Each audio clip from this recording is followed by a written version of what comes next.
Okay, so this video is about PCA and dimensionality reduction. So let's start.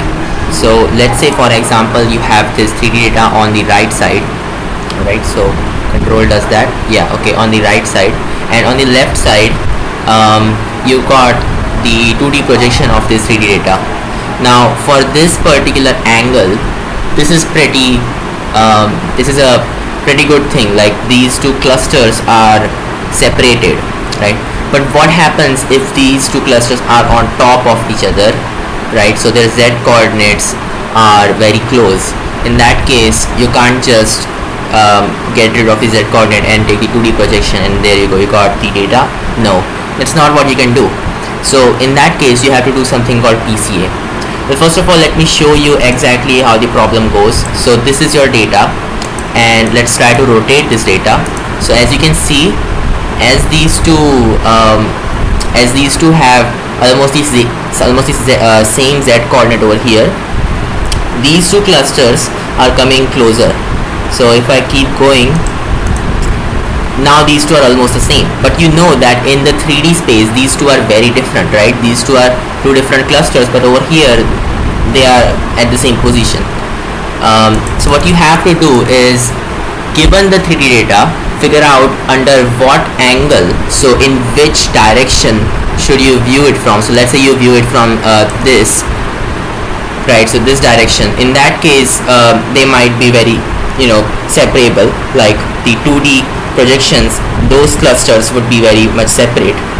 But then if you viewed it from some bad angle, so let's say you viewed it from this side, right? So this is your line of sight.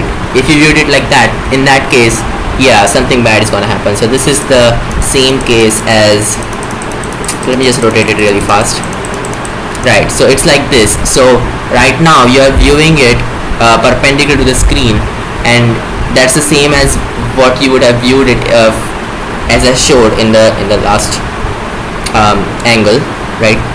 And yeah, this is not a very good projection, because now you can't separate these two clusters anymore. So what PCA does is find the optimal angle, and it doesn't just find the optimal angle to separate these. The actual thing that PCA does is that it finds the optimal angle such that the variables that you will get, so you are performing a dimensionality reduction, so you're going from 3D to 2D. So the variables that now you'll be getting in our 2 dimensions, so like on the x-axis you will have some variable, on the y-axis you will have some variable. So these two variables, they must be independent, right? If that happens, then you can do some very interesting stuff with it. But to make that happen, you have to do PCA, which relies on covariance matrices. And if you are not familiar with all of that, you should check out some videos like StatQuest or some other channel, I don't know. But yeah, that's the basic intuition behind PCA. Okay, so I'll be seeing you guys in the next video.